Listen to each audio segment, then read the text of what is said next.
estamos transmitiendo totalmente en vivo y bueno, pues realizamos un debate más el informador. Usted ya se habrá dado cuenta, vamos a platicar de un tema que ha estado en las redes sociales, que ha sido portada de periódicos nacionales, internacionales, obviamente en el informador también hemos tratado este asunto, pero queremos ir más a fondo. Vamos a hablar de la detención de Joaquín Guzmán Loera, alias El Chapo, a una semana de esta reaprehensión. Los hechos, usted ya lo sabe, ocurrieron allá en Sinaloa, y bueno, pues vamos a ver qué hay detrás, qué hay más al fondo de este asunto del que ya le decía. Ha estado en portadas, ha ido a secciones de espectáculos, está en policía, está en política, está en todas las secciones de los periódicos. Y bueno, pues para debatir de este asunto está con nosotros Jorge Tejada Montaño, del TES. Muchísimas gracias. Buenos días, al contrario, qué gusto estar aquí. Muchas gracias. También se encuentra el maestro, el abogado Gerardo de la Cruz Tovar. ¿Qué tal? ¿Cómo están? Muchas gracias, un placer abogado, por acompañarnos. A Diego Petersen Para, usted lo conoce, periodista de esta casa editorial. Yo soy Ulises Zamarroni Martínez y bueno, pues vamos empezando precisamente con este debate. Diego, investigadores, abogado, ¿qué ha cambiado? ¿Ha cambiado algo? ¿Ha pasado algo? ¿Ha ocurrido algo a raíz de esta recaptura? ¿Ha significado algo realmente para el país? Para el país absolutamente no. En realidad de las cosas, esta detención desde luego que es importante, a nivel internacional se vuelve nota, pero el único que sale beneficiado con esto desde luego es el presidente Peña Nieto. ¿Por qué? Porque recupera cierta credibilidad su gobierno. Se limpia un poco de todas las críticas que se le hicieron por la fuga y la exhibición que trajo consigo, pero para el país en realidad no. Para el país no cambia nada, la delincuencia sigue igual. Los grupos delictivos no se ven afectados con la captura del Chapo, desde luego.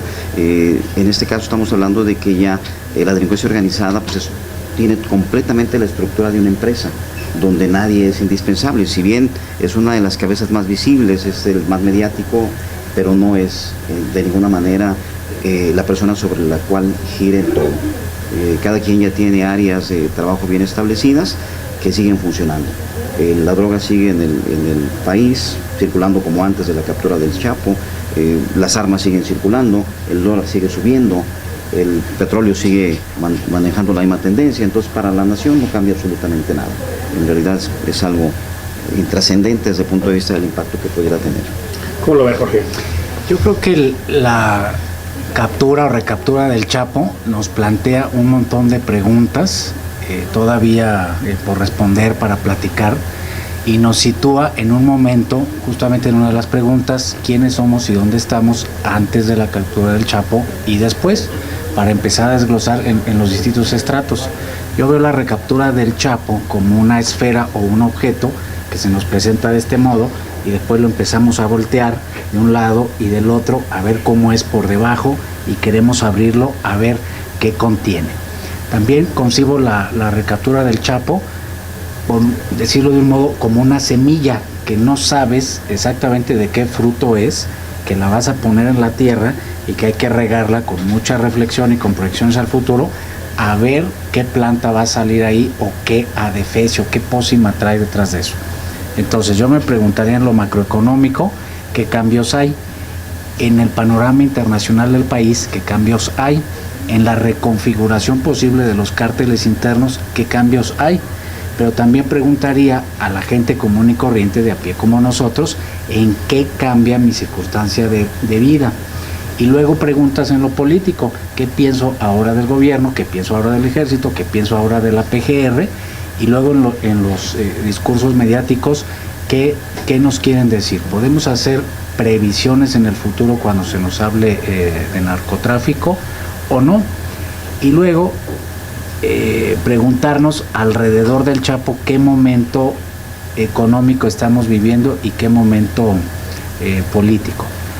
En una de esas líneas yo me preguntaba, cuando cayó el Chapo, me quedé como la secretaria de Relaciones Exteriores, que la he visto en video, y si los que nos ven y nos escuchan, que pone la cara así, primero se queda tiesa, después voltea para abajo preguntándose ella el significado, con la gran cantidad de información que ella puede tener o con la gran ausencia de datos, y después empiezan a abrazar. Y luego eso lo pongo a un lado en la cabeza, con la actitud del secretario de Gobernación que sale a dar un discurso y que enseña el Twitter del presidente de la República, el famoso misión cumplida.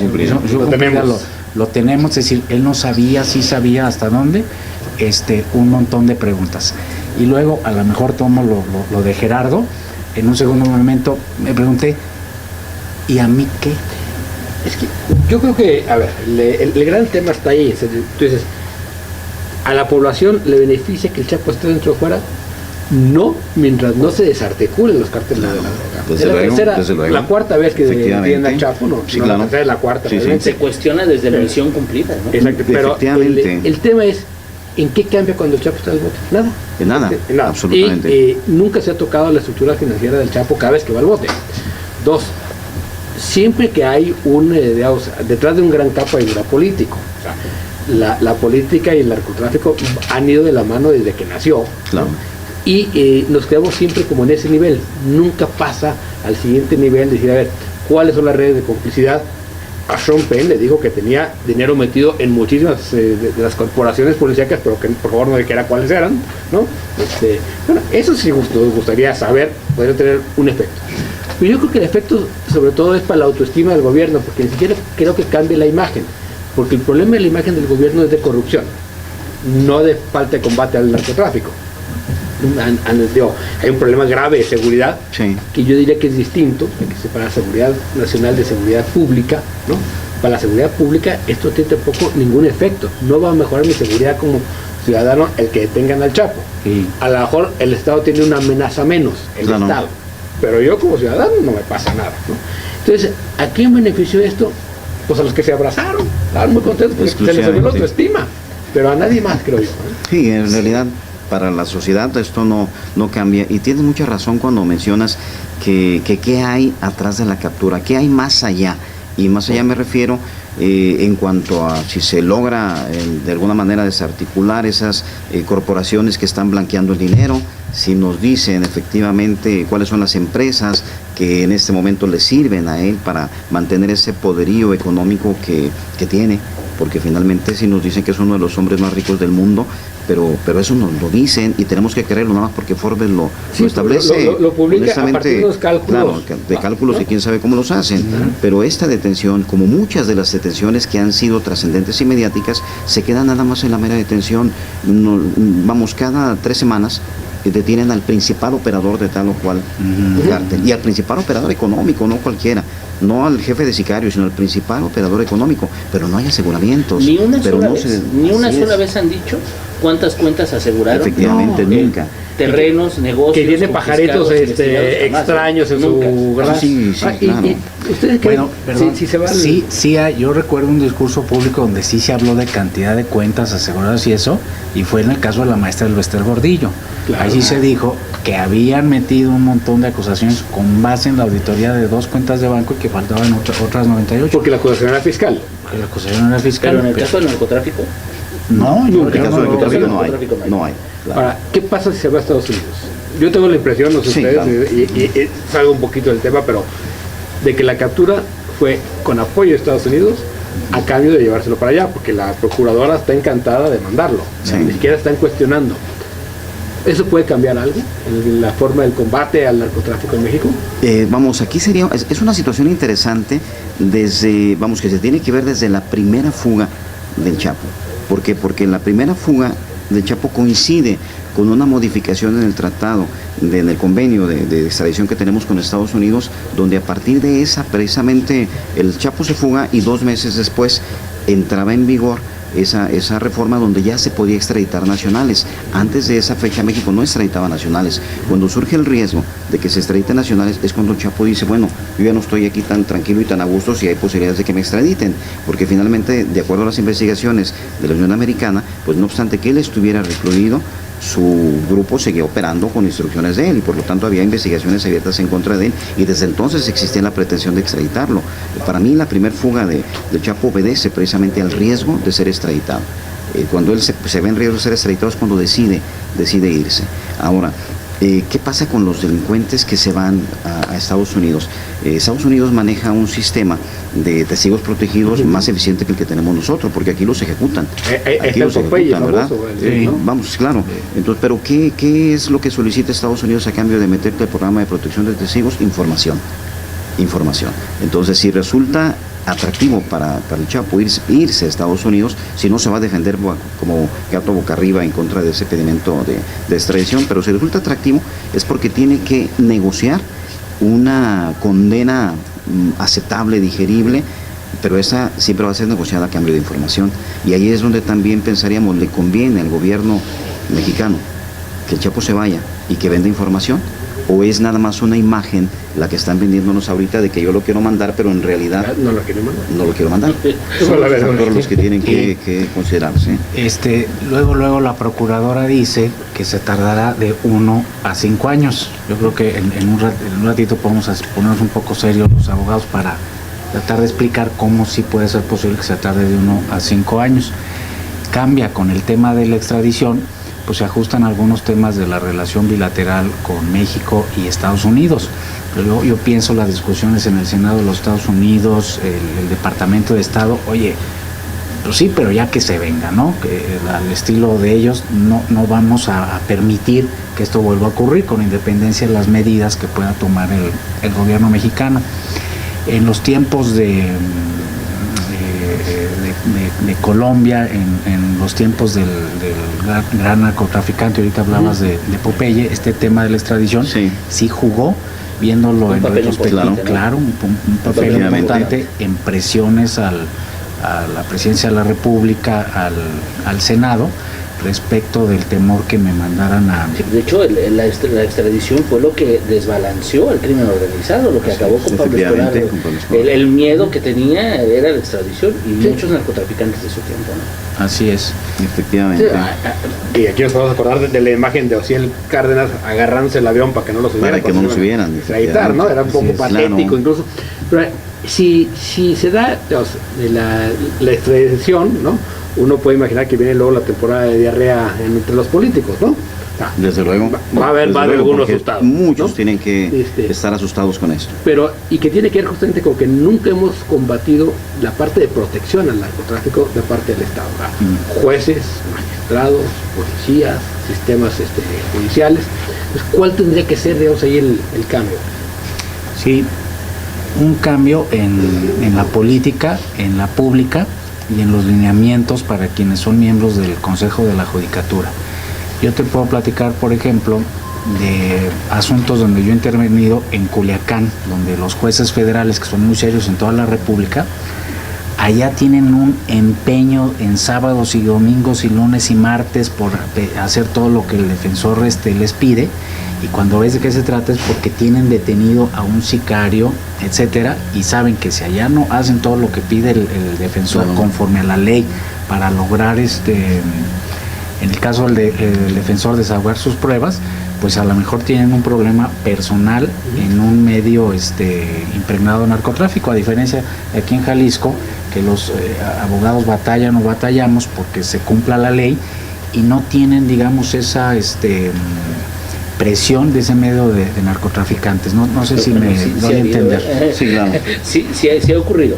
Más aislado, menos recurrente, por ejemplo, que en Sinaloa, en Chihuahua, en Veracruz, Tamaulipas, que sí son entidades donde los abogados están divididos, ¿no? Usted lo sabe, maestro. Hay abogados, por ejemplo, en Nuevo León, en Tamaulipas, en Veracruz, en los que hay abogados que nada más defienden delincuentes y abogados que defienden a los demás. Aquí ha sido más discreta la situación, pero se ha habido abogados muertos. Desde luego. Por un mal trabajo, mala defensa. ¿no? Por una mala defensa. No tanto como lo mencionas en Sinaloa, ¿no? Por ejemplo, o en otras entidades, pero sí se han ocurrido casos, no tan seguido, pero sí han ocurrido este tipo de... Sí, de hecho, hechos. lo que comenta el maestro Jorge tiene razón. En realidad, en los asuntos de delincuencia organizada, incluso aquí en Jalisco también, los jueces federales son muy cuidadosos precisamente de permitir que se desahogue todas las pruebas. Es muy difícil que te rechacen alguna, que no te la admiten, o que en pleno interrogatorio te digan no procede, porque no quieren tener problemas. Y desde luego, también otra cosa que cuidan mucho, yo creo que aquí como allá, es que en los asuntos trascendentes el juez está presente en todas las audiencias. Así es. Lo que no pasa en muchas. ¿Hay miedo? Sí. En cierta medida, desde luego que lo hay. Desde luego que lo hay. Tratan de obviamente manifestar independencia, porque muchas veces yo lo he visto que los jueces, cuando tienen a una persona con características de esta naturaleza, le dicen: yo soy el juez y yo voy a resolver conforme a derecho, de acuerdo a las pruebas que presenta la fiscalía y las que presenta su defensor, y usted tiene todo el derecho de ejercer los medios que considere convenientes para su defensa. Y aquí no hay nada más allá de la aplicación de la ley. Entonces eso lo hacen los jueces también, para de alguna manera lavarse las manos y decirle: mira, se resuelve como se tiene que resolver, efectivamente. Pero sí, lo que normalmente hacen es que están en las audiencias para que precisamente no se lo reproche a aquel justiciable. Lo que no pasa en los demás casos, lo que no pasa en los de cualquier hijo de vecino, donde nunca lo conocen al juez, muchas veces del secretario. Tenemos una justicia de secretarios y cuando no de actuarios. De actuarios, ¿no? Yo agregar sobre esto que me preguntabas, cómo debe ser o podría ser. Ya desde hace años funciona la Ley Federal contra la Delincuencia Organizada, y lo que previó esa ley, con algunos problemas, es incluso los jueces ocultos. Sí, claro. Los testigos ocultos. Una cosa es el programa del testigo protegido, que yo voy y declaro y luego desaparezco, ya di mi testimonio y ya tiene un peso. Aquí es otra cosa, puede haber un testigo oculto, un NN, alguien que es un hombre, y aún más un juez oculto, para que ellos tengan la libertad, tanto el testigo como el juez, de ver. Pero al mismo tiempo es un contrasentido, lo llamamos nosotros el derecho penal del... Por un lado, una tendencia a que la justicia sea más protectora de los derechos humanos, más justa, para que una persona que ha sido acusada injustamente pueda defenderse, y por el otro lado, una justicia muy estricta, violando francamente los derechos humanos de los imputados, que se ensaña totalmente, pero como un producto, una reacción a esta protección de los jueces. Y a veces por ahí se les salen los narcos, y esto lo vamos a ligar al tema de cómo es que se puede alargar tanto una extradición. No hay todavía una solución por esto: el derecho penal para los narcotraficantes y el derecho penal para todos, llegando al extremo de los jueces ocultos. O sea, que no... ¿Qué es oculto? Que no le ven la cara, que no saben el nombre.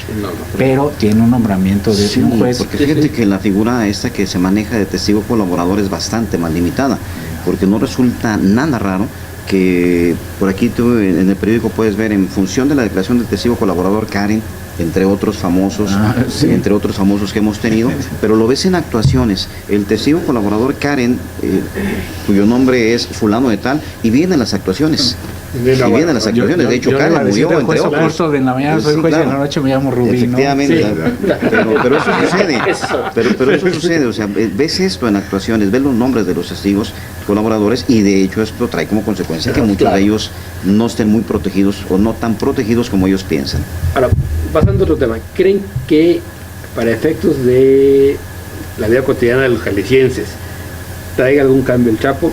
Reacomodo de cárteles, reacomodo de fuerzas, que pueda haber, digamos, alguna oleada de violencia. Ustedes pueden ver. El maestro Gerardo es el que tiene muy... Bueno, vamos, así que bruto como lo tienes ubicado, no tanto, pero yo creo que en Jalisco desde hace ya bastantes años tenemos un grupo hegemónico que sí es un apéndice que se desliga un poquito del cártel de Sinaloa, pero en realidad tiene una línea con él.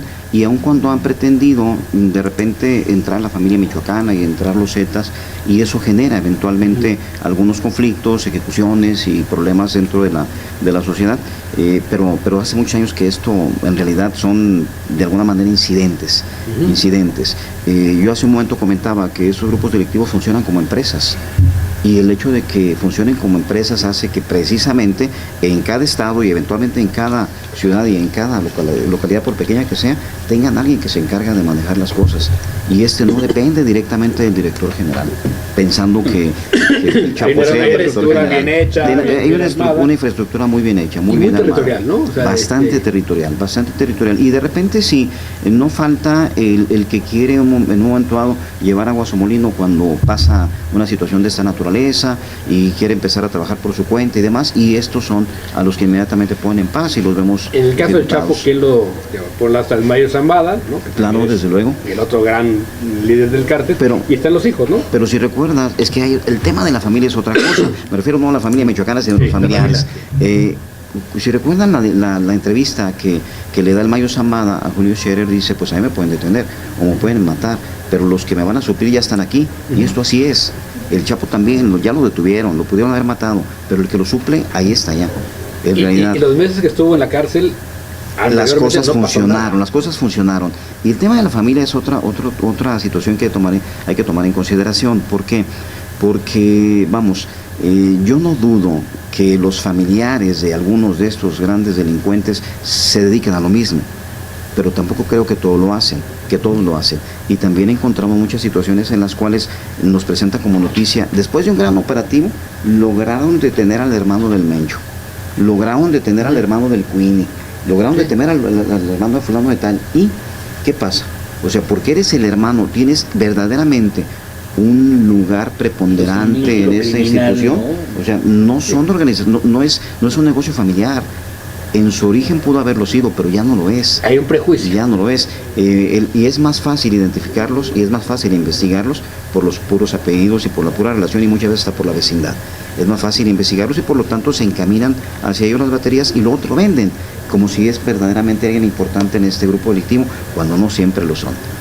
No digo que ellos no se beneficien, porque finalmente el dinero que están gastando es dinero que proviene del narcotráfico, pero la importancia que tienen dentro del grupo delictivo es bastante cuestionable, bastante discutible.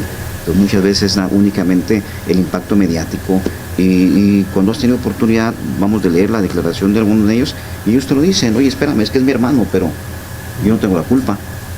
Y vamos, se lo escuché a la mamá de Caro Quintero. Lo dice la mamá de Chapo, lo dice el hermano del Cuini, pues es mi hermano, ¿y qué? Es mi hijo, ¿y? O sea, por eso es la persecución también. O sea, en realidad, eso es algo que también tenemos que dividir. ¿No? Es una forma de presionar siempre es una forma de presionar. Y ahí también es cuando de repente choca, cuando escuchas en esa entrevista y que responde a las preguntas de Champagne y que le pregunta por su familia. Y dice, no, mi familia muy bien, todos muy unidos. Sí, uno detenido aquí, otro detenido allá, otro... ¿De qué se trata, verdad? Sí, así es. La relación con el madre es perfecta, ¿no? Claro, de diván, ¿no? Pero bueno, ese es otro tema. Sí.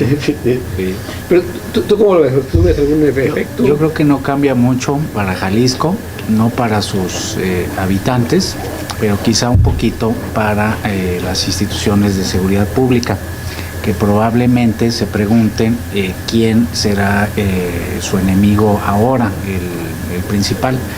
El secretario de Marina decía justamente, curiosamente, unas como 2 semanas o 3 antes de la detención, que el Chapo, si bien era el objetivo principal, pero que no era el único, que estaban trabajando en todos, que estaban haciendo una serie de cosas. Entonces, ¿quién serán los objetivos? ¿Cómo se reorientan? Edgardo Buscaglia decía, luego de la fuga del Chapo, él lanzaba una hipótesis, que había un acuerdo político en el estadio de la detención que no se había cumplido y que se había permitido el desarrollo de otros cárteles rivales, y que entonces al permitírseles eso, pues había salido otra vez como para cuidar rancho. Yo por ahí lo pondría, si esa hipótesis fuera correcta, que entonces ahora con la detención y con la posibilidad, o cuando menos el discurso público de que se va a extraditar, que sí hubiera movimientos aquí.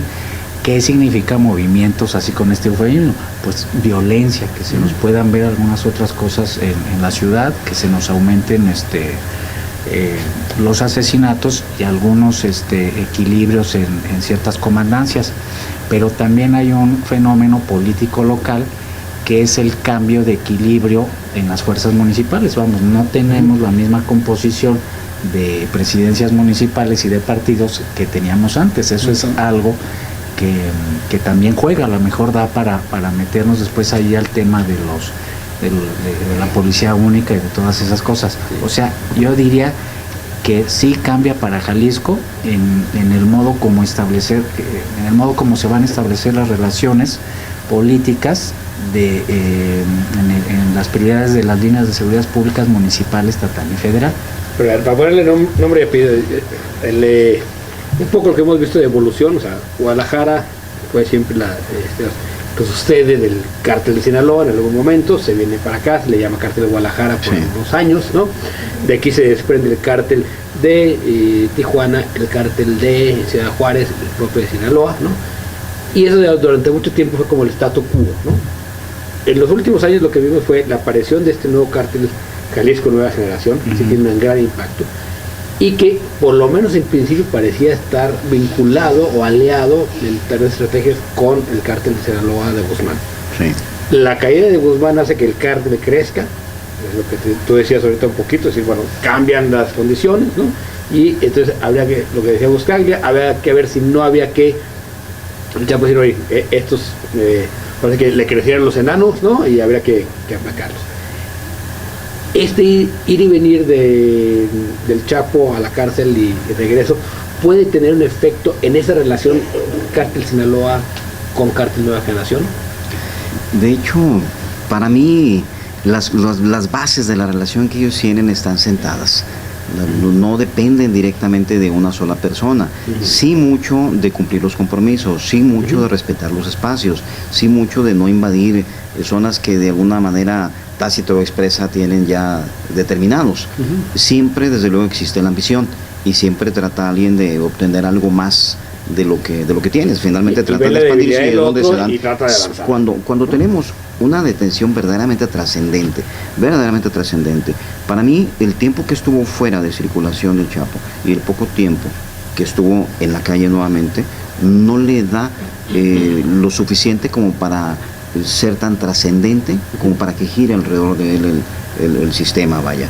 Para mí no es así. Pero cuando esto pasa, más para concluir la idea, cuando esto pasa, cuando sí verdaderamente afectas y sí alguien trascendente es eliminado o es detenido, entonces sí surgen choques, y surgen choques de dos naturalezas. Uno, los grupos contrarios que tratan de tomar precisamente esta área donde te has debilitado, y los choques que se dan entre los miembros de la misma organización que se consideran con los méritos suficientes para ascender y que entonces entre ellos tienen problemas. Claro, en el caso de la caída de Lobo Valencia, ¿no? Efectivamente, claro. Ahí tú lo acabas de mencionar, Diego, porque incluso aquí, en este momento, el cártel de Sinaloa y el cártel Nueva Generación están aparte. Son totalmente son completamente, ahorita son independientes. Cuando cae Lobo Valencia es cuando se dividen el cártel Nueva Generación y nacen los coroneles. Los de Lobo Valencia eran los que estaban con Nacho Coronel, que eran la línea, por decirlo de alguna manera, la línea más cercana del cártel de Sinaloa. En este momento, como está la situación en Jalisco, no hay competencia para la Nueva Generación. Y los movimientos que puedan ocurrir, por ejemplo, la aprehensión, la última aprehensión antes de esta reaprehensión del Chapo, todavía no alcanzaba a afectar en Jalisco. No sé si tengo una idea diferente. Todavía no alcanzaban a afectar los ejecutados que hemos tenido, las detenciones, toda la situación de violencia que hemos vivido en el Estado, y lo han dicho las propias autoridades, es parte de los reacomodos en el cártel de Nueva Generación y sus enemigos. Pero todavía los reacomodos en el cártel de Sinaloa todavía no nos alcanzaban a afectar. Entonces esta reaprensión, pues menos alcanza. Efectivamente. Así es, y sí tienes razón, era la línea de los coroneles, pues era la más cercana. Finalmente Nacho Coronel era subalterno directo, y aparte tío de la esposa, es tío de Emma Coronel Aispuro, efectivamente. Sí, bueno, sí. Entonces, que por la edad sí no podía ser hermana. No, 18 años cumplió el día que se casó con el Chapo. Precisamente fue el día de su cumpleaños, el día de la boda. Para que no hubiera delito. Él no iba a cometer un estupro, no, imagínense, por favor. Que no lo acusen de claro, eso. que no, ¿cómo se va a decir eso?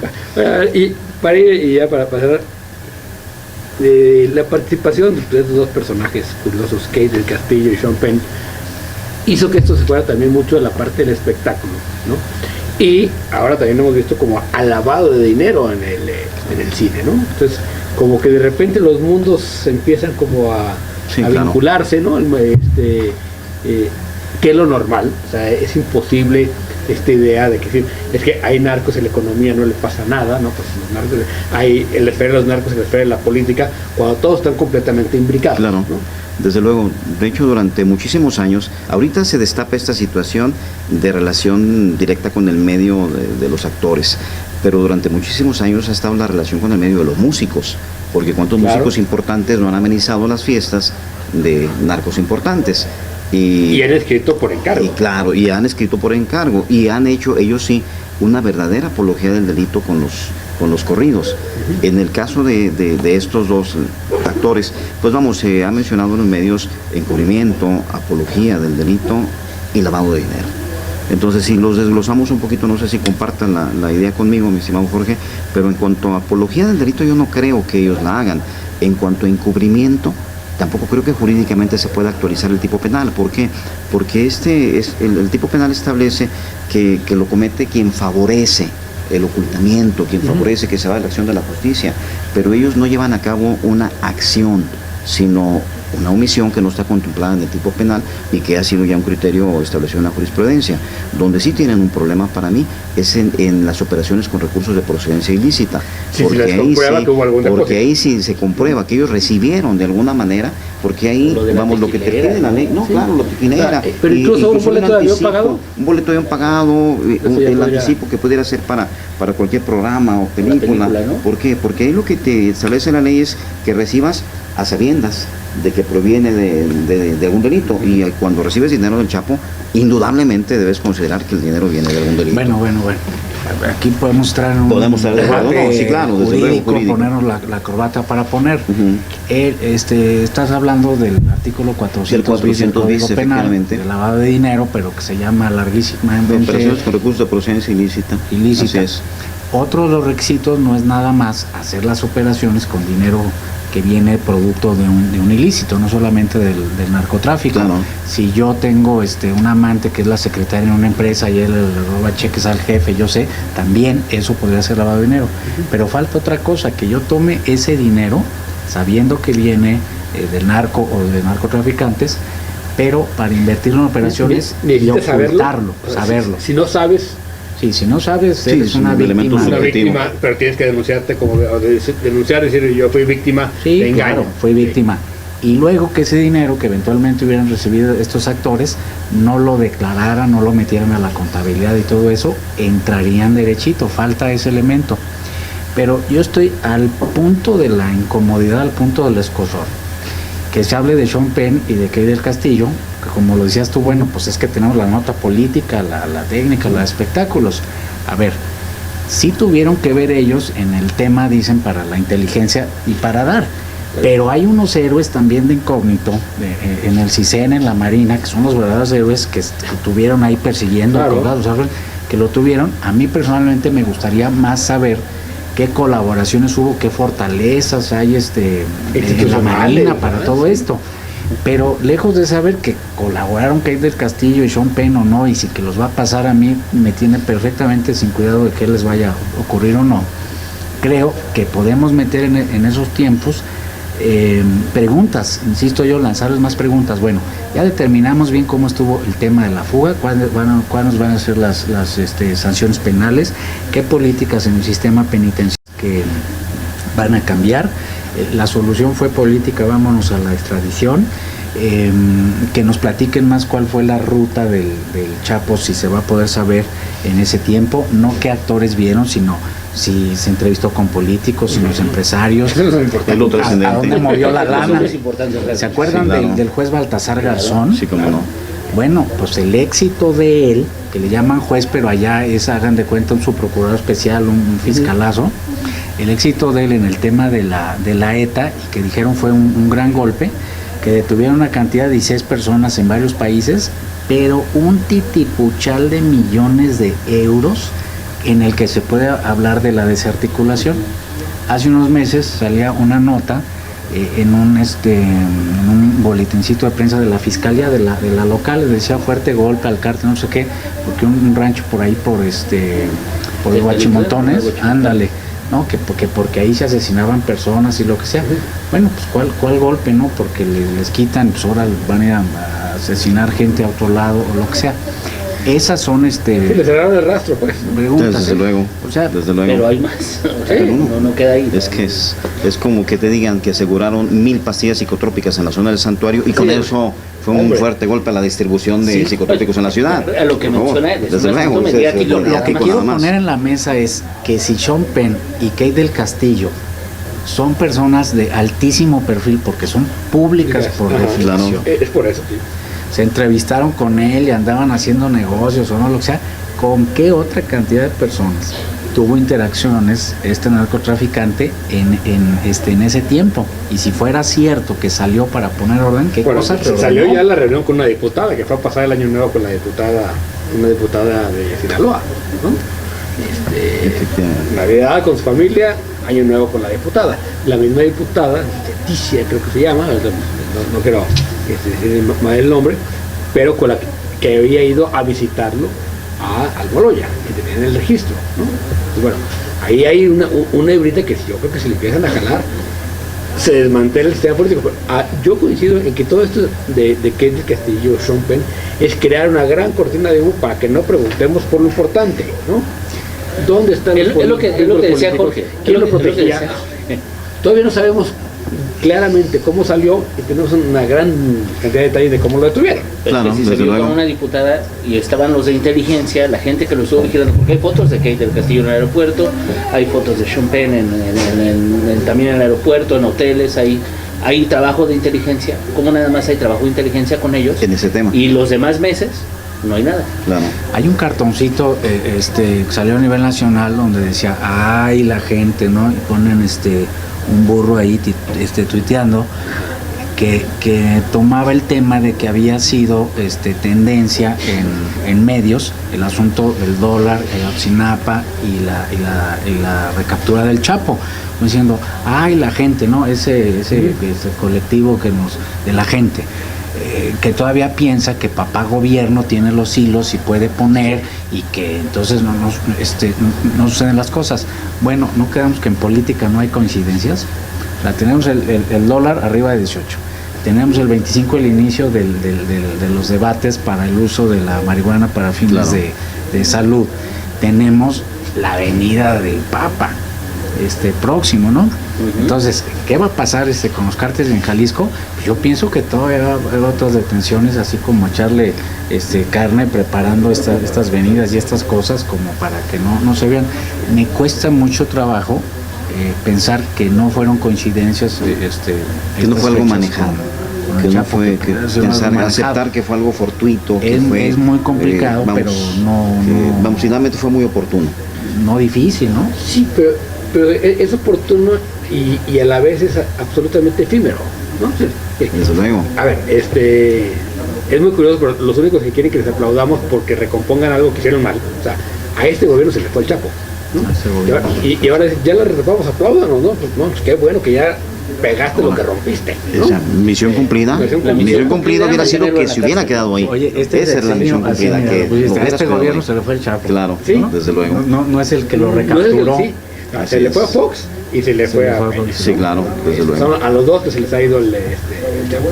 Pero el otro tema es se quiere a partir de esto pensar que pueden cambiar las cosas en México, ¿no? Y no, pues los problemas siguen idénticos, el narcotráfico sigue idéntico, el lavado de dinero sigue idéntico, a menos de que con Morera, que todavía estamos esperando la misión cumplida del presidente, que no ha salido todavía, ahorita revisamos su cuenta de Twitter, empiece realmente desde la presión externa, ¿sí?, a hacer un combate serio al lavado de dinero, ¿no? Porque mientras no se toque la estructura jurídica y de protección política y judicial, da igual quién sea el malo, ¿no? Desde luego. Si es el Chapo, si es el Mayo, si es el Nemesio, el malo en turno da igual. Que nos digan cuáles son las cuentas, dónde está el dinero, ¿no? Queremos más casas de Shen y Yegón, queremos todo Finalmente, eso. vamos, es que tiene que ser una estructura de soporte, de apoyo político económico, financiero, muy fuerte, porque de otra manera no pueden estar, vamos, ¿qué hacen con tanto dinero que se mueve en efectivo? Obviamente tienen que meterlo a la economía formal por conducto de bancos, con apoyo de políticos, con apoyo de empresarios, y eso es lo que necesitamos. Finalmente saber qué pasa con eso, qué hay atrás. Que bajara tantito, no digo el 50%, que bajara un 30%, un tercio, una cuarta parte la cantidad de desaparecidos, por ejemplo. Que se avanzara en las políticas públicas de los migrantes, por ejemplo, ¿no? La cantidad de desaparecidos es la que se denuncia. Y estos que se denuncian, vamos, no todos son miembros de la delincuencia organizada, porque de ellos, de los miembros de la delincuencia organizada, la más de las veces no hay denuncia. Entonces ese tiene eso no hay denuncia. Entonces eso es una cifra negra enorme. No existe denuncia, hay una cifra negra pero enorme. Sí.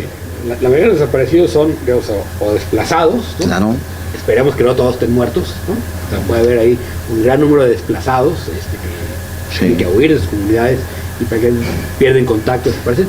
Y las víctimas colaterales, ¿no? De una forma de negocio que está basada en la violencia, ¿no? Efectivamente. Bueno, conclusiones para ya cerrar por hoy, con la esperanza de que nos volvamos a tener por acá en otro debate. Desde luego, bueno, yo creo que esta situación no cambia mucho, desde luego, y que tenemos que darnos cuenta de que simplemente es una vuelta a la página. Es una vuelta a la página. En este momento no tendríamos que ocupar tanto tiempo en el Chapo y la gente que lo acompaña, hablando específicamente de Katie de Champagne. Hay cosas más importantes para la sociedad, hay cosas que afectan más a México, en las que tendríamos que poner empeño en resolver, porque finalmente el lugar del Chapo ya está ocupado. Eso con independencia que él pueda seguir operando desde adentro. A mí me gustaría decir que da mucho para pensar, como decía al principio, qué frutos, qué es lo que se sembró, hacia dónde vamos no está claro. Pero las preguntas que yo lanzaría es: ¿dónde está el dinero del poderío? ¿Dónde están las complicidades? ¿En qué redes están? El cártel del Chapo no es mexicano, se internacionalizó, es una oligarquía criminal multinacional que pasa con colaboración o complicidad de empresarios del sector público y una gran cantidad de gentes en esta empresa. Una empresa no se acaba porque le quitas a la cabeza, sino porque se terminan sus redes de distribución, sus insumos y su capital en el que se pueda financiar. Y entonces el hecho de la reaprehensión del Chapo no significa mucho en este contexto. Nos da mucho gusto por las instituciones, que se decía que se demuestra la fortaleza de las instituciones, pero bueno, se las compramos en el sentido de que ya ven cuando hay voluntad lo que se puede, y yo me quedo así nada más con las preguntas más que opinar. Claro. Y la detención del Chapo, ¿y a mí qué? Sí. Yo en el AMIQUE, lo único que podría traer de positivo la detención del Chapo es la información que pueda tener. Y a mí sí, digo, aquí yo necesito estos rollos patrioteros de cómo lo vamos a mandar, eso significa claudicar a que lo podemos tener aquí. Hombre, ya quedó claro que no lo podemos tener aquí y que hay muchas excesos. ¿Dónde puede ser más útil la información que pueda tener este personaje para combatir realmente de fondo el problema de la corrupción? Porque en el fondo, ¿sí? Es la corrupción entre las autoridades y los crimen organizado, es lo que nos tiene donde nos tiene. Yo creo que la información puede ser más útil en México, pero creo que donde se puede obtener más información es en Estados Unidos. Aquí difícilmente algunos órdenes de gobierno, algunos niveles de gobierno van a querer que esa información surja. ¿Es el problema de tenerlo? Ese es un problema de tenerlo. Así es, porque sí hay intereses. No lo van a querer mandar. No lo van a querer mandar. Creo yo que no lo van a querer mandar a Estados Unidos, y el asunto es la información y lo que hay detrás de lo que sabe el Chapo. No lo van a querer mandar. Ya dijeron que de unos 5 años se va a ir antes. Yo creo. De verdad es una situación. Tardó 3 años en resolverse su procedimiento de extradición. ¿Sí? Tardó 3 años en terminar y está muy limitado comparado con todo esto del Chapo. Claro. Entonces, sí, 5 años. Entonces yo creo que van a ser más de 5 años. Le agradecemos a usted por acompañarnos en este debate del informador. Lo esperamos la próxima semana en otro debate. Muchas gracias.